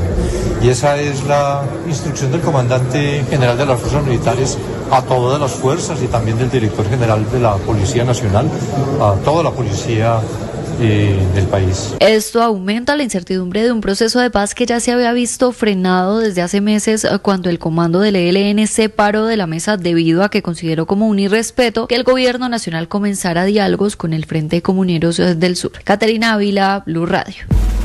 María Camila Orozco es periodista. Está en Mañanas Blue. Ya son las 6:27 de la mañana. El gobierno Petro está listo para hablar de paz con los narcotraficantes del país. A un día de cumplir 2 años en la presidencia, le abrió la puerta de la paz total al Clan del Golfo, los herederos del extraditado alias Otoniel Úsuga. La delegación del grupo criminal va a estar liderada por Jonavis de Jesús Ávila, alias Chiquito Malo, o el comandante Javier, que es como se hace llamar el jefe de esta banda criminal. En la primera fase, lo que buscan es verificar la voluntad para transitar hacia la legalidad como un primer paso para la suspensión de las órdenes de captura de Chiquito Malo y de Orosman Orlando Asten, José Gonzalo Sánchez, José Miguel de Moya, Luis Armando Pérez Castañeda, alias Bruno o Jerónimo, y Elkin Casarrubia, alias Cura o Joaquín, quien había sido jefe paramilitar, como representantes de ese grupo ilegal que delinquen en los departamentos de Antioquia, Córdoba y Sucre. Con estos narcotraficantes narcotraficantes puros que se hacen llamar autodefensas gaitanistas de Colombia, el gobierno va a recorrer el mismo camino que con la disidencia de las FARC y el ELN, dos procesos con más desaciertos o más fracasos por mostrar, como la reanudación de la ofensiva militar contra el ELN, que es una clara muestra de cómo se ha perdido el tiempo y por supuesto territorio, porque arropándose en la paz total y el cese al fuego crecieron absolutamente todos. Pero a pesar de las malas experiencias con el Clan del Golfo, están buscando un diálogo sociojurídico. Eso es lo que dice esa resolución que lleva la firma del presidente Gustavo Petro, y será una decisión que conduzca no a un diálogo como han pedido estos delincuentes, sino al sometimiento a la justicia sin reconocimiento político. De concretarse, sería la más grande hazaña del gobierno, porque el Clan del Golfo es el grupo ilegal con más hombres en armas. Fuentes cercanas a ese grupo hablan de 9.000 hombres armados. Una cifra más conservadora apuntan a que serían 5.000 hombres armados ilegalmente. Pero producto de esta decisión, repito, abrirle la puerta a los narcotraficantes en la paz total, la única pregunta que queda es al presidente Gustavo Petro como jefe del Estado. ¿Qué tanto va a ceder Colombia al Clan del Golfo, que está dispuesto a todo en un fase de negociación que se reanuda porque ya habían comenzado los diálogos o por lo menos exploración con ese grupo ilegal? Juan Camilo Maldonado es periodista. Está en Mañanas Blue. 6 de la mañana, 29 minutos. Un informe de Transparencia por Colombia rajó al gobierno del presidente Gustavo Petro en su lucha contra la corrupción. Tras 2 años de mandato, el escándalo de corrupción en la Unidad Nacional de Gestión de Riesgo y el saqueo de miles de millones de pesos en esta entidad, en lo que la Fiscalía denominó una empresa criminal, marcó la gestión del gobierno del presidente Gustavo Petro. Según explica Transparencia por Colombia, asegura que si bien se identificaron 57 acciones anticorrupción, los escándalos de corrupción que han rodeado al gobierno e involucran a funcionarios nombrados por el presidente Petro hacen que estas acciones pierdan su impacto y afectan la confianza ciudadana en el gobierno. El informe también revela que en el ámbito anticorrupción se identificaron 15 acciones, de las cuales 4 están en etapa de formulación, 8 en progreso y 3 culminadas. Se destaca el avance del proyecto de ley 291 de protección a denunciantes de corrupción, que fue radicada por el gobierno en la Cámara de Representantes. Igualmente añade este informe que en términos de integridad política se identificaron 5 acciones, de las cuales 4 ya se encuentran culminadas y solo una está en formulación. En materia de paz, Transparencia por Colombia identificó también 9 acciones, todas ellas en progreso. Buscan principalmente fortalecer la transparencia en los procesos de contratación y presupuesto de los recursos de la bandera del gobierno, la paz total. Además, Transparencia por Colombia agregó que, aún así, las acciones son insuficientes para responder a la complejidad del problema. Además, se encuentran desarticuladas y carecen de una mirada estratégica. Asimismo, advirtió que llama la atención que la definición e implementación de la estrategia de lucha contra la corrupción que el gobierno Petro se comprometió a impulsar en el marco del plan de desarrollo se encuentra aún en etapa de formulación. En los 24 meses que le quedan de gobierno, la lucha contra la corrupción no será el foco del gobierno del presidente Petro. El mandatario tendrá que buscar el tan anhelado acuerdo nacional que no logró en la primera mitad de su mandato para hacer realidad los cambios sociales con los que conquistó al electorado. Paola Ochoa es periodista. Está en Mañanas Blue. 6 de la mañana, 32 minutos. Al banquillo hoy, el ministro de Minas y Energía, Omar Andrés Camacho, el único de los ministros cuestionados que se salvó de salir del gobierno de Gustavo Petro en el tercer remesón ministerial a mediados de julio, pero quien hoy a la 1 de la tarde en plenaria de la Cámara se enfrenta a debate de moción de censura por la crisis energética que atraviesa el país, justo en un momento donde el propio presidente Petro se trae entre cejas a los generadores de energía, a quienes recientemente comparó con Pablo Escobar, a quienes diariamente lanza durísimas pullas en su cuenta de Twitter, a quienes amenaza también desde hace meses con intervenir el precio del kilovatio en la bolsa de energía. No obstante, dicho precio solo aplica para el 15% de los despachos, pues el 85% son contratos a largo plazo, y justo todo esto y este debate también en un momento donde el gobierno Petro Petro cocina el proyecto anti-fracking para pasarlo por el Congreso, tal y como lo anunció ayer la ministra de Medio Ambiente, Susana Muhammad, a fin de acabar con esta práctica en Colombia que paradójicamente y o contradicción sirve para encontrar nuevos yacimientos de petróleo y de gas en un momento de grave escasez de gas natural por cuenta de la falta de nuevos hallazgos y de nuevos campos gasíferos, lo cual nos tiene hoy con un faltante para el año entrante del 7.6% de la demanda nacional y del 18.9% para dentro de 2 años. Gas insuficiente para atender la demanda de 36 millones de colombianos que amenaza con subir los precios de este combustible, que por ahora solo venía pesando el 1% en la canasta de los hogares colombianos, pero cuyos precios van a subir ante la falta de gas en el país y la necesidad de tener que importarlo de otro lado, cosa que también va a terminar golpeando de una manera u otra la factura de energía, que pesa es así 13% en la canasta de los hogares, pues el 30% de la energía que se genera con el país se hace con gas a través de las centrales de generación térmica. Todo lo cual lleva hoy al Congreso de la República a hacerle debate de moción de censura al ministro de Minas, a quien acusan por supuesto de perder la autosuficiencia energética del país en materia de gas, de generar grave incertidumbre para el sector eléctrico y de demorar el nombramiento de los expertos de la CREC, Comisión de Regulación de Energía y Gas. Blue Radio. Escanea este código y suscríbete a nuestro canal de YouTube, @Blue Radio Co. Y disfruta y participa de la programación de Blue Radio. Blue Radio, le ponemos cara a la radio. Blue Radio, la alternativa.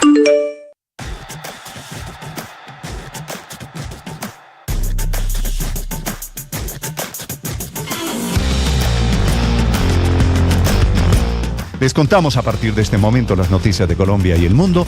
Bienvenidos, aquí está el resumen. Lo preparamos en voces. Claro. Pero la factura la Vamos con las noticias, una agenda cargada de información. Sin pena. Se queda con la factura. Llegó la hora de fluir con el planeta. Y actuar para proteger las reservas de agua que nos quedan. Únete a esta corriente y juntos cuidemos el agua. ¡Bañémonos! En pareja, Vargas. O de a 3 o de a 4. Saquemos el balde a la calle para lavar el carro.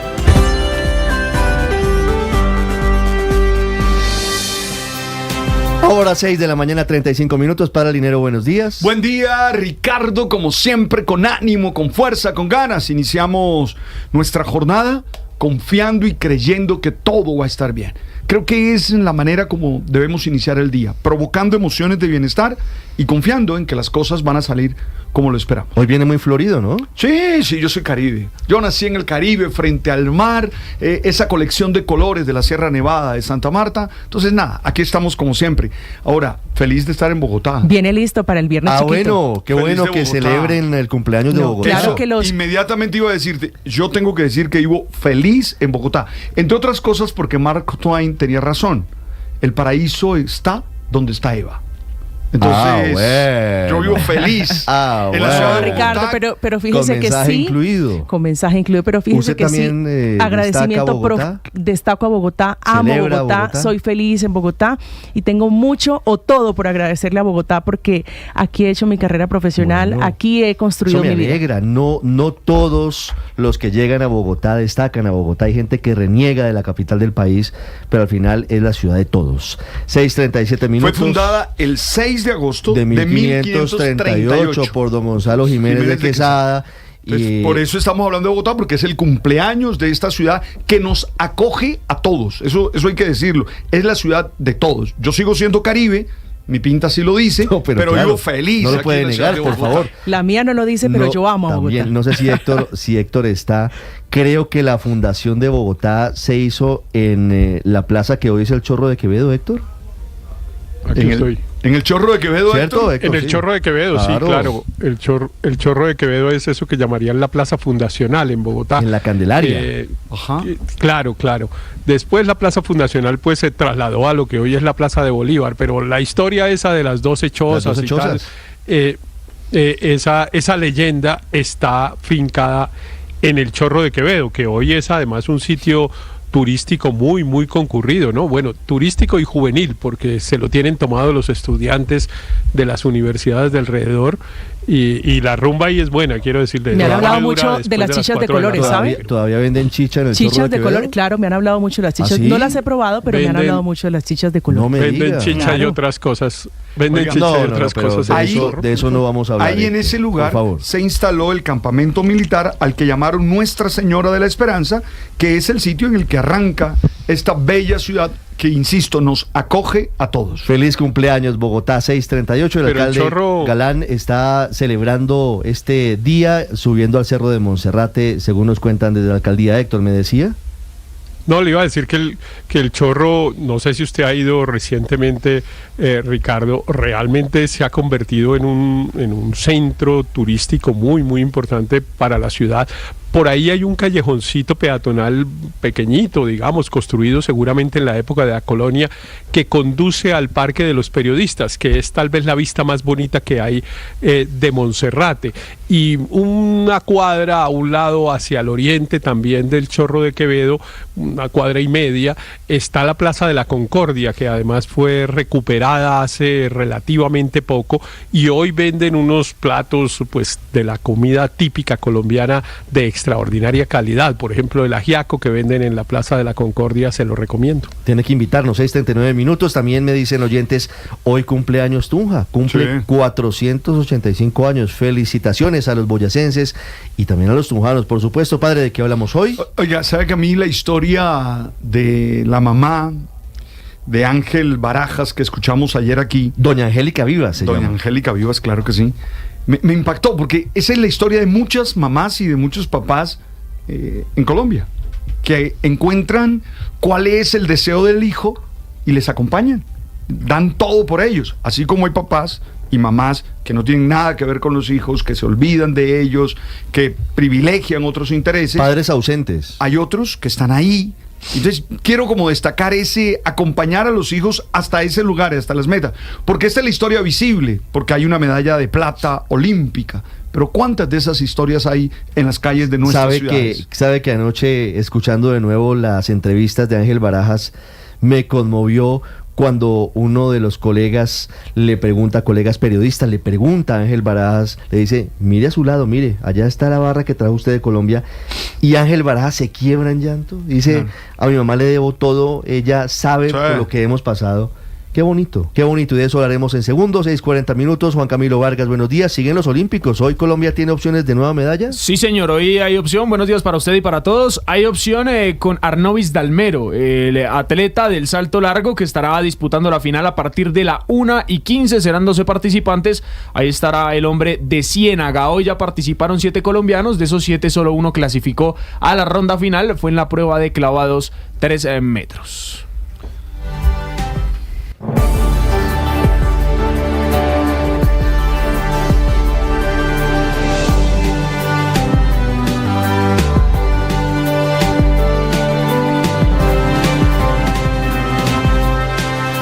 Después de la victoria, después de la medalla de plata, la celebración de Ángel Barajas en París estuvo en la Casa Colombia que dispuso el gobierno del presidente Gustavo Petro para recibir a los atletas. Estuvo en la Torre Eiffel y a esta hora vuela rumbo al país. Se le preparan celebraciones en Bogotá y sobre todo en Cúcuta, su ciudad natal. Desde la capital francesa, 6:42 en Colombia. Mateo Piñeros. Hola Ricardo, buenos días para usted en Colombia, buenas tardes. Aquí en París ya tenemos la 1:41 p.m. y como usted lo decía, la celebración de Ángel Barajas fue bastante larga y es que no era para menos. Consiguió la primera medalla de gimnasia olímpica para nuestro país. A las 8 de la noche celebró con los colombianos que fueron a felicitarlo y agradecerle en la Casa Colombia y posteriormente ya en una celebración familiar se fue a la Torre Eiffel. También a otros sitios emblemáticos de París con su hermano y su mamá.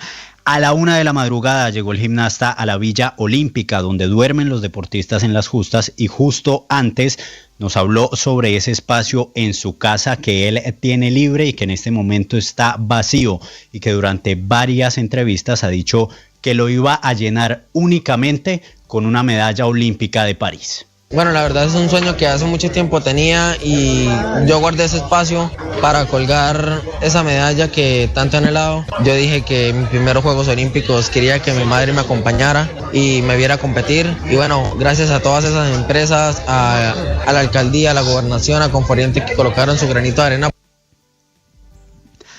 Barajas estuvo recorriendo París con su familia porque durante los Olímpicos no tuvo mucho tiempo para hacerlo, su mente estaba en la competencia, sin embargo, se quiso hacerlo antes de volver a Colombia, estaba bastante emocionado por celebrar en Cúcuta junto a su familia y a las 4 de la mañana salió para el aeropuerto. En Norte de Santander se espera una gran celebración, según nos contó su hermano Jouri en las últimas horas. Bueno, queremos llegar a Cúcuta, ¿no? A Cúcuta, ojalá y sea un recibimiento muy bonito. Cuando Ángel fue campeón mundial el año pasado en Antalya, Turquía, hubo un recibimiento muy bonito con el carro de los bomberos y mucha gente acompañándolo en los carros. Ricardo, el joven gimnasta de 17 años, llegará a la 1 de la tarde hora colombiana a Bogotá. A las 3 hará su conexión con Cúcuta y se espera que llegue hacia las 4 a su ciudad. Aquí en París todavía se siente la emoción por esta medalla colombiana y la página oficial de los Olímpicos también le dedicó un espacio al colombiano en un artículo que abre con el titular: el medallista de plata Ángel Barajas se lleva la primera medalla de gimnasia olímpica para Colombia. Ricardo.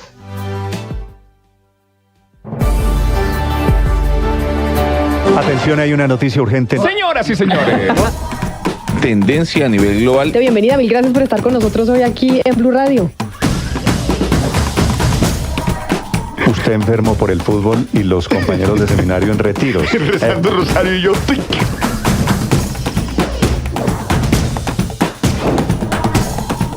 En noticia del momento urgente. El padre Alberto Linero es periodista y también está en Mañanas Blue. 6 de la mañana, 45 minutos. Un día como hoy, yo recuerdo a mi papá, a mi viejo. Él me acompañó en todas las decisiones que tomé, siempre con su consejo, con su presencia protectora, pero dejándome ser libre, dejándome tomar mis propias decisiones. Hoy no podré celebrar con él su cumpleaños, pero el recuerdo se transforma en agradecimiento en el corazón. Y ayer, cuando escuchaba la entrevista que le hacíamos a la mamá del medallista olímpico Ángel Barajas, doña Angélica Vivas, pensé en mi papá y en todos los padres de familia que deciden acompañar a sus hijos en la búsqueda y realización de sus objetivos, sin presionarlos, sin imponerles metas, sin trasladarles sus frustraciones y miedos. Es la decisión de acompañar desde el amor, la generosidad y el sacrificio a sus hijos. Esto quedó claro cuando ella dijo, abro comillas, después de la pandemia, decidimos en casa que Ángel estudiara de manera virtual. Así, no solo entrenaba, sino también estudiaba desde casa. La verdad, me estaba volviendo loca con todo lo que teníamos que hacer. Carteleras, planas, investigar y además de eso entrenar. Pero lo logramos. Así es. Así son los verdaderos padres. Están ahí no únicamente como proveedores, sino como modelos y como acompañantes del amor. También pensé en muchos padres que abandonan a sus hijos por distintas razones y se pierden esa posibilidad de apoyarlos, de influir en ellos y verlos triunfar. Esos que desprecian la crianza y prefieren hacerse presente con recursos económicos y no con el amor y la compañía que se requiere. La historia de Ángel, acompañado por su familia, en especial por su mamá, me impacta, porque estoy seguro de que esa historia se repite en muchos hogares de Colombia. Papás y mamás que entienden lo que sus hijos quieren y desde sus pocos o muchos recursos se entregan con disciplina y generosidad para apoyarlos. Muchos de ellos no alcanzan los logros extraordinarios de Ángel, pero sí los que los humanos cotidianos disfrutamos en la realización de los sueños. Este es un testimonio más de que vale la pena estar ahí para los hijos, con los hijos, dejarlos ser y ayudarles a prepararse para la vida. Al fin y al cabo, los hijos son prestados y la realización está en verlos felices. Las victorias y derrotas, la pasión y la afición en juego y los datos de lo último en deportes se lo presenta Mañanas Blue. 6:47 de los deportes en Mañanas Blue. Hablamos de Juegos Olímpicos. Hoy Luis Felipe Uribe avanzó a octavos de final en la prueba de clavados en trampolín, plataforma de 3 metros, tras puntuar 375.9 y quedar en la casilla 17. Mañana a las 3 de la madrugada buscará su paso a la final. Por su parte, en esta disciplina, Daniel Restrepo quedó en la casilla 20 y fue eliminado de los Juegos Olímpicos de París. En los 50 kilogramos de la lucha estilo libre, Alison Cardoso fue derrotada en octavos de final tras perder 6-0 por tocado frente a la lituana Gavilla Dilite. Por su parte, en la lucha grecorromana, 77 kilogramos masculino, Jair Cuero también perdió por un marcador de 9-0 en definición por superioridad técnica, sin ningún punto logrado por el colombiano. Fue frente al kazajo Demeu Shatrayev. Ambos están a la espera de clasificar al repechaje. Y en atletismo, Evelis Aguilar y Lina Licona perdieron en el repechaje de los 400 metros. Evelis fue séptima en su hit, mientras que Lina fue cuarta, cerrando la participación colombiana en esta modalidad. Y también en atletismo, en el salto largo femenino, Natalia Linares registró una marca de 6.40 en sus 3 saltos de clasificación y quedó en la casilla 22 sin posibilidad de avanzar a la fase final. Hoy se define el salto largo masculino a la 1:15 hora colombiana. Será la final donde estará el colombiano Arnovis Dalmero. Saldrá de sexto y entre 12 participantes buscará la segunda medalla para el país en estas justas olímpicas de París. En el fútbol, España venció 2-1 a Marruecos y clasificó a la final, donde enfrentará a Francia, que venció 3-1 a la selección de Egipto. El jueves, egipcios y marroquíes disputarán el bronce y el viernes españoles y franceses se enfrentarán por la medalla de oro. Y hoy serán las semifinales del fútbol femenino. Estados Unidos se enfrenta a Alemania en Lyon, 11 de la mañana, mientras que Brasil jugará frente a España, la selección que eliminó a Colombia en Marsella, partido que será a las 2 de la tarde. Y también se disputan los cuartos de final del baloncesto masculino olímpico.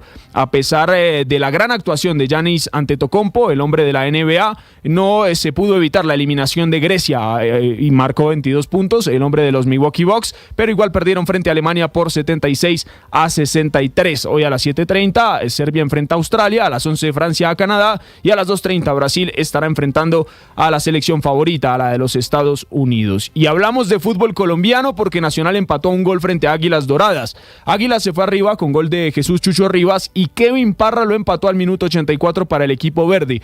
La noticia se dio al minuto 45 en el entretiempo porque David Ospina fue sustituido en su segundo partido con el verde de Antioquia, según fuentes del club, por una molestia en el codo. Y cerramos hablando de la noticia internacional en cuanto al ámbito deportivo, y es el traspaso de Julián Álvarez desde el Manchester City al Atlético de Madrid por aproximadamente 95 millones de euros. 6:50 los deportes en Mañanas Blue. Escanea este código y suscríbete a nuestro canal de YouTube, @Blue Radio Co. Y disfruta y participa de la programación de Blue Radio. Blue Radio, le ponemos cara a la radio. Blue Radio, la alternativa. Llega el podcast El Futbolista Presidente. Dago García entra al juego con su primer audionovela de Boombox. Encuentre todos los episodios de esta emocionante historia en Spotify o en www.boombox.com. Boombox Podcasts, un mundo por escuchar. Llegó la hora de fluir con el planeta y actuar para proteger las reservas de agua que nos quedan. Únete a esta corriente y juntos cuidemos el agua. ¡Bañémonos! En pareja, Vargas. O de a 3 o de a 4. Saquemos el balde a la calle para lavar el carro. Todos podemos ser protagonistas de esta gran historia. Cuidar el agua, la corriente que nos une. Una campaña de Caracol Televisión, Blue Radio y La Calle.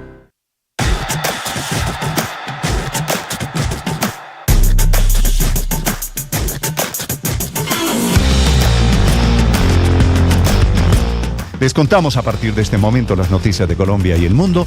Bienvenidos, aquí está el resumen. Lo preparamos en voces. Sí, claro. Pero la factura la Vamos con las noticias, una agenda cargada de información. Sin pena, sin pena. Se queda con la factura. Atención, hay una noticia urgente. Señoras y señores. Tendencia a nivel global. Bienvenida, mil gracias por estar con nosotros hoy aquí en Blue Radio. Usted enfermo por el fútbol y los compañeros de seminario en retiros. Rezando rosario y yo...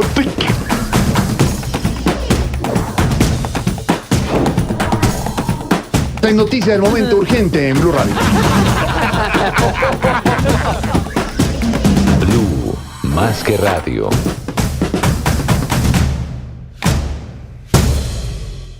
Hola, soy Sergio Fajardo, el profesor, y tengo un video podcast en Boombox. Tatiana es una profesora de la Universidad de los Andes. Estudió economía, estudió historia, hizo un doctorado en sociología. Es una mujer joven que tiene una historia impresionante, conmovedora y tiene una personalidad inimaginable. Este video podcast lo pueden encontrar en Boombox y en todas las plataformas de streaming.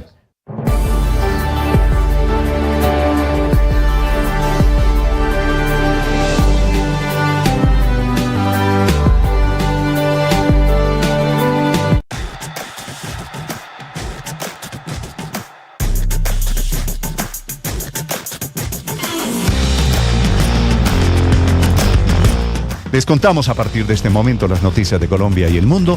Bienvenidos, aquí está el resumen. Lo preparamos en voz. Claro. Pero la factura la Vamos con las noticias, una agenda cargada de información. Sin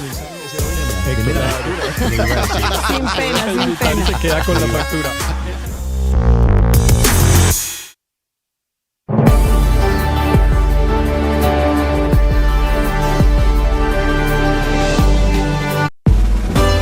Estás escuchando Mañanas Blue.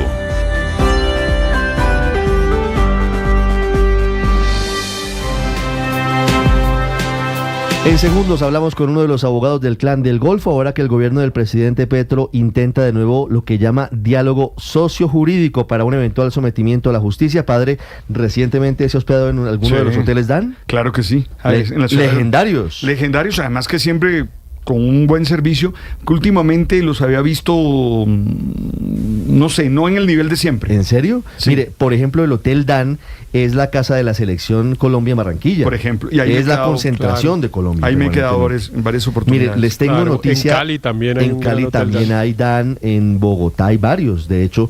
La noticia a esta hora es que acaba de ser aceptada la reorganización de los hoteles Dan por parte de la Superintendencia de Sociedades. Esto quiere decir que, afrontando dificultades económicas, hay la posibilidad de gestionar sus pasivos y de buscar una recuperación económica. Legendarios los hoteles Dan. Cristian Correa. Ricardo, buenos días. Como usted lo dice, el acuerdo fue reconfirmado por la Superintendencia de Sociedades sobre este hotel que tiene presencia en Colombia y en Ecuador, con especial atención en Cali, en Barranquilla, en Cartagena, en Ibagué, en Popayán, en Medellín y en Bucaramanga. Pues producto de la disminución de los ingresos que se agudizó con la pandemia del COVID-19, este hotel se vio afectado en una ralentización de sus ingresos, por lo cual ya se había sometido a una reorganización empresarial en enero del 2022. En ese acuerdo de reorganización logró una mayoría de votación que le permitió que se reestructuraran sus pasivos por cerca de 25.000 millones de pesos. Estos pasivos están proyectados que se paguen en un término de 10 años y para este año se espera que se cancelen las obligaciones laborales, las fiscales, las parafiscales y las de los proveedores estratégicos no vinculados, con unas deudas especialmente vinculadas a sus proveedores y especialmente a su personal. Lo que dice el superintendente de Sociedades, Billy Escobar, es que la superintendencia se encuentra atenta a brindarle acompañamiento a todas las empresas de su competencia para que logren la protección necesaria que trae el proceso de reorganización empresarial, mientras se establecen su reestructuración operativa, administrativa y financiera. En esta oportunidad resalta que la empresa tradicional del sector turístico, junto con un grupo importante de acreedores, logró definir nuevas fórmulas de pago que se ajusten a un plan de negocios para así salvaguardar el empleo y la continuidad de la empresa en uno de los sectores más afectados por la pandemia del COVID-19. Muy bien, Cristian, pues ojalá logre superar estas dificultades económicas la prestigiosa cadena de hoteles Dan, pasivos por 25.000 millones de pesos, y la Super Sociedad le da un plazo de 10 años para ponerse al día con esas responsabilidades. 6:56 minutos. Saludo al doctor Ricardo Giraldo. Dígame, Héctor, perdón. No, es que oyentes muy queridos me escriben para reclamarme porque no hemos mencionado a Mompox, a Santa Cruz de Mompox, cuando estábamos mencionando a Bogotá y a Tunja, que conmemoran su fundación. Mompox en realidad no conmemora hoy la fundación, sino que celebra su independencia. Mompox fue pues la primera población del Reino de Granada que proclamó su independencia el 6 de agosto de 1810, y allá en Santa Cruz de Mompox, donde se acuesta uno y amanecen dos, lo celebran con mucho ruido el 6 de agosto. Hoy de hecho, bueno, en este momento están en el Te Deum, o comienza el Te Deum dentro de 3 minutos. Allá hacen un festival de jazz me han bellísimo. antojado de ir al festival de jazz. Vale la Vamos pena. a ver si, Ahora, vamos a ver si yo vamos. nunca he podido saber si se dice Mompo o Mompo. Es O sea, que con X, con Z o con S. El cacique, Mompo. era Mompo. El cacique era Mompo. No hemos podido. Por eso es el nombre del Pero municipio. además, si uno Me es de allá, encanta esa uno ciudad. dice Mompo. Ya, eso, perfecto. Claro. Basta con Mompo. Pero además es patrimonio de la humanidad. Recordemos que fue uno de las primeras ciudades que fue declarada por la UNESCO como Patrimonio de la Humanidad, y está en la lista de los compromisos colombianos precisamente con el patrimonio cultural. Está desarrollando su hotelería. Un saludo a la gente de Mompox, a los momposinos y a las momposinas. El doctor Ricardo Giraldo es uno de los abogados del Clan del Golfo, ahora que el gobierno del presidente Gustavo Petro abre la puerta para un nuevo intento de lo que llama diálogo sociojurídico. Doctor Giraldo, buenos días. Buenos días, Ricardo. Un cordial saludo a usted y a todos los que nos escuchan el día de hoy. Doctor Giraldo, ¿en qué consiste esta exploración de diálogos sociojurídicos entre el gobierno del presidente Gustavo Petro y el Clan del Golfo? A ver, yo sé que a ustedes no les gusta mucho la denominación, pero no son Clan del Golfo, sino Ejército Gaitanista. Pues, ¿en qué consisten, Ricardo? La verdad, pues los diálogos sociojurídicos es lo que vamos a tratar de entender con el gobierno nacional, los que hacen parte del Ejército Gaitanista, el Estado Mayor, y nosotros desde la parte jurídica a ver qué es lo que al gobierno llama como diálogos sociojurídicos, porque en las resoluciones se hablan, son actos administrativos, pero hablan de sometimiento, y ellos han sido muy claros en que no va a haber sometimiento para ellos, porque creen, y con eso coincido en que la solución al conflicto armado interno colombiano no se resuelve con el sometimiento. Si así fuera, pues hace muchos años se hubiera acabado el conflicto. Estamos a la espera a ver de qué habla el gobierno de diálogos sociojurídicos, tratar de entenderlo, pero si hay algo, Ricardo, que es muy importante destacar, y es que por lo menos se abre la puerta para que se sienten las partes, se sienten, se miren a la cara qué propuestas son las que tiene el Ejército Gaitanista, cuáles propuestas tiene el gobierno nacional, y que puedan avanzar hacia un proceso de paz que de verdad sea estable y duradero, y que permita que haya pacificación de los territorios. Sí. Mire, doctor Giraldo, estoy leyendo la resolución 257, que es la que abre la puerta a estos diálogos sociojurídicos, y en varias oportunidades en el considerando el gobierno habla de sometimiento a la justicia. Leo, por ejemplo, en uno de los párrafos, citando sentencias de la Corte Constitucional, la expresión: los términos del sometimiento a la justicia a los que se lleguen con estas estructuras serán los que sean necesarios para pacificar los territorios y lograr, de nuevo lo dice, perdóneme la redundancia, pero esto reza el documento, su sometimiento a la justicia. Usted nos dice que el Clan del Golfo, que consideran ellos tienen un origen político, no está buscando ni le interesa un sometimiento a la justicia como si fueran delincuentes comunes. No, y en ellos han sido muy buenos en eso. Incluso el comandante máximo del Ejército Gaitanista hace unos 15 días lo dijo a viva voz, que ellos quieren que haya justicia transicional, porque es que sometimiento eso no va